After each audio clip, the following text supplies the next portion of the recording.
Hello friends, कैसे हैं आप लोग। मैं आशा करता हूं कि आप सभी लोग बढ़िया होंगे।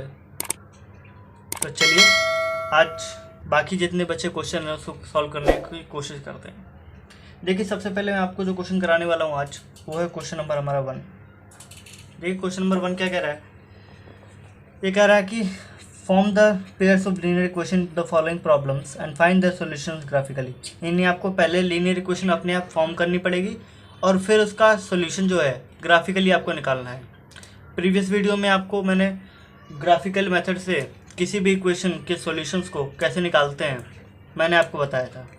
अब यहाँ पर इस क्वेश्चन में क्या है कि आपको पहले इक्वेशन बनानी है, देन इसके बाद इसके सॉल्यूशन को फाइंड आउट करना है। तो देखिए इक्वेशन कैसे फॉर्म करना है मैं आपको बता देता हूँ। ये देखिए पहले कैसे, इसमें जो पहला पार्ट दे रखा है इन्होंने, ये कह रहा है 10 students of class 10th took part in a mathematics quiz. If the number of girls is 4 more than the number of boys, find the number of boys and the number of girls who took part in the quiz. सबसे पहले हमने आखिरी वाली line पढ़ के समझ में आ रहा है कि नंबर ऑफ गर्ल्स और बॉयज और निकालना है, लड़के लड़कियां बताना है कितने हैं कुल। तो सबसे पहले हम क्या करते हैं, उनको अलग अलग अज्यूम कर लेते हैं। कह देते हैं let number of girls be x and number of boys be y.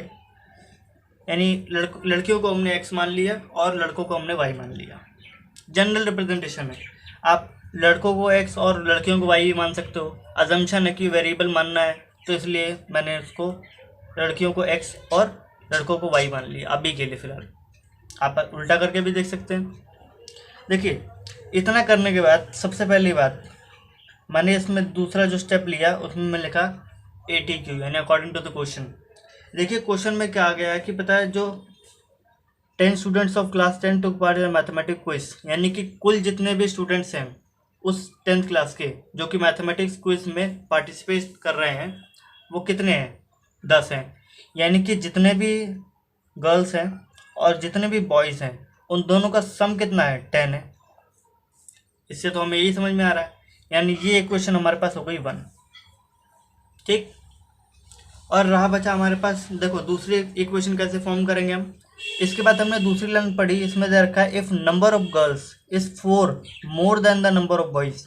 यानी कि नंबर ऑफ गर्ल्स जो है, यानी कि जो मान लो x है, equal two is 4 more than the number of boys, यानी कि y से 4 ज़्यादा है। ठीक है, यानी कुल मिला के दूसरी इक्वेशन हमारे पास ये बन के आ गई।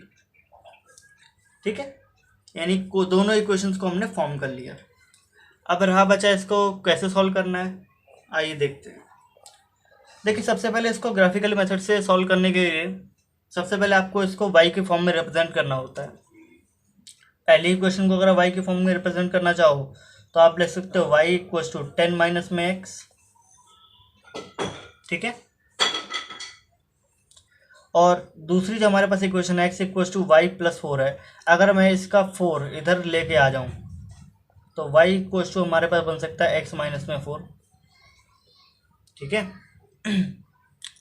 इतना करने के बाद सिंपली इसके टेबुलर फॉर्म में रिप्रेजेंट कर दीजिए जितने भी इसके सॉल्यूशन बन सकते हैं। ये देखिए मैंने इसको x और y के लिए खाने खींच दिए और यहाँ पर भी इस पूरी इक्वेशन के लिए भी मैंने ऐसे ही कर दिया। ये देखिए ये x हो गया, ये y हो गया। देखिए इस इक्वेशन के लिए अगर आप x की वैल्यू को 0 डालते हो, सबसे सिंपल 0 रहता है। ठीक है, तो 0 डालोगे तो वही ओरिजिनल वैल्यू आ जाएगी, 10 आ जाएगी। 10 माइनस 0 से 10 ही बचेगा। और अगर आप देखिए इसके बाद हम x की वैल्यू को अगर हम 1 रखते हैं तो यहाँ पर 10 माइनस 1 यानी कि 9 आ जाएगा। अगर 2 रखते हैं तो हमारे पास 8 आ जाएगा। ठीक है, इस तरीके से हमने इक्वेशन 1 के लिए टेबल कंप्लीट कर दिया। और दूसरी इक्वेशन के लिए अगर हम टेबल बनाना चाहें, x की वैल्यू को अगर मैं 0 रखता हूँ तो y की वैल्यू कितनी होगी, माइनस का 4। 0 माइनस 4 इक्वल टू माइनस 4। और अगर मैं 1 रखता हूँ तो यहाँ पर आ जाएगी माइनस का 3। 1 माइनस 4 इक्वल टू माइनस 3। और 2 रखता हूँ तो हमारे पास वैल्यू कितनी आएगी, माइनस का 2।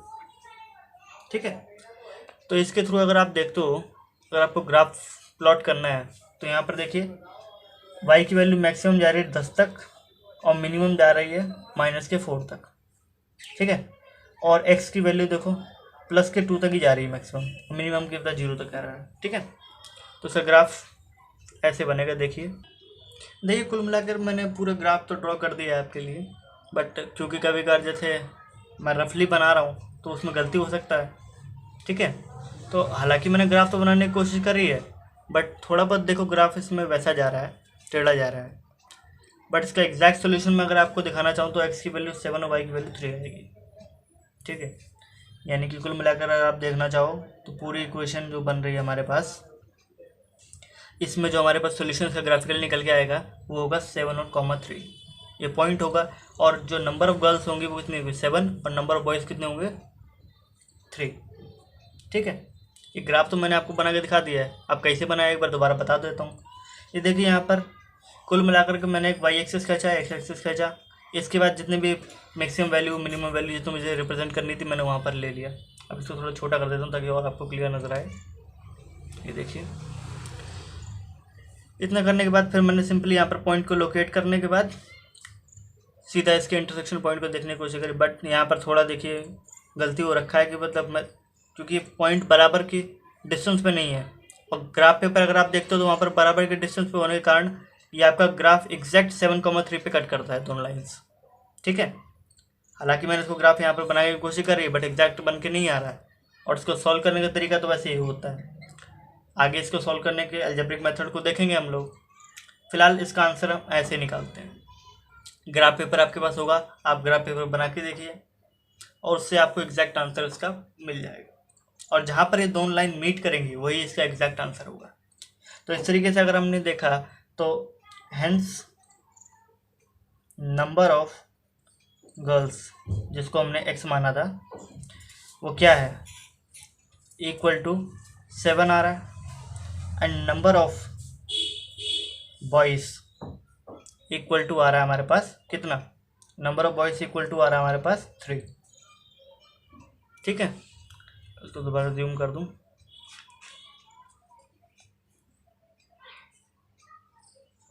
ठीक है, तो देखिए इस तरीके से तो हमने इसका पहला पार्ट कर लिया है, और रहा बचा दूसरा पार्ट। मैं आपको बता देता हूँ, इक्वेशन फॉर्म कर दे रहा हूँ, बाकी इसके जो सोल्यूशन है आप आई थिंक आप निकाल लेंगे। देखिए कुछ दूसरा क्वेश्चन इसका जो दूसरा पार्ट कह रहा है वो हमसे कह रहा है कि 5 पेंसिल एंड 7 पेन्स,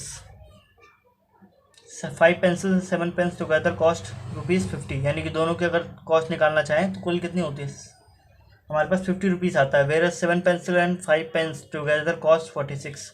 अगर हम 7 पेंसिल लें और 5 पेन लें तो उसकी कॉस्ट कितनी बनती है हमारे पास 46 रुपये। तो कह रहे find the cost of the pencil and that of 1 pen, एक पेंसिल और एक पेन की आपको कॉस्ट फाइंड आउट करनी है। तो हम लिख लेते हैं, इसका दूसरा पार्ट है ही, तो लेट कॉस्ट ऑफ 1 पेंसिल ले लेते हैं पहले, बी एक्स मान लिया। ठीक है, सबसे पहले तो आपको एजम्पशन ही लेना पड़ता है, and cost of second, cost of 1 pen be y. ठीक है, इतना करने के बाद same ATQ according to the question. According to the question क्या कह रहा है, 5 पेंसिल एंड 7 पेन्स, यानी कि 5 पेंसिल, पेंसिल को क्या माना है आपने x प्लस 7 पेन्स यानी y इक्वल टू कितना है आपके पास 50 रुपीज़ है। ये पहली इक्वेशन बन गई। दूसरी इक्वेशन आपसे कह रहा है कि 7 pencil 7x plus 5y together cost 46, ये क्वेश्चन नंबर 2 हो गया। ठीक है, एक थोड़ा आपको बढ़िया चीज़ इसमें दिखाई देता हूँ। चलो आज पहले देखिए ये 2 इक्वेशन हमारे पास बन के आई, इसको अगर मैं ऐड करूँ, ठीक है, ऐड करने पे देखिए क्या होगा, दोनों को अगर ऐड करता हूँ मैं तो ऐड करने पे कितना आ रहा है मेरे पास answer, 12x plus 12y, x वाले एक्स से जुड़ेंगे, वाई वाले वाई से, और बाकी वाली चीज़ जुड़ जाती है यहाँ से। इसको अगर आप ऐड अप करोगे कितना है आपके पास आएगा, इसका ऐड अप करोगे कितना आएगा 96। ठीक है, और अगर 12 लेके पूरे से काट दोगे तो x plus y equals to ये कितने पे आता है 8 पे आता है। ये इक्वेशन आपकी 3rd बन गई। ठीक है, इतना करने के बाद जैसे ही आपने इक्वेशन 1 और 2 को ऐड करा था, आप एक काम करो, इन दोनों को सब्ट्रैक्ट कर लो। 7y इक्वल्स टू कितना है 50, और 7x प्लस का 5y इक्वल टू 46 था ही, नीचे लगा दो माइनस का साइन हर जगह। ठीक है, सब्ट्रैक्ट करोगे तो यहाँ देखो 7 माइनस 5 करोगे तो 2y। ठीक है, और 5 माइनस में 7 यानी कि माइनस का 2x इक्वल टू कितना होगा, इसमें से घटा दोगे तो 4 आ जाएगा। ठीक है, और पूरी इक्वेशन को और 2 से डिवाइड कर दो तो आपके पास आ जाएगा 5y माइनस में x इक्वल टू कितना आ जाएगा 2। ठीक है, ये इक्वेशन आपके पास क्या बन के आ गई, फोर्थ।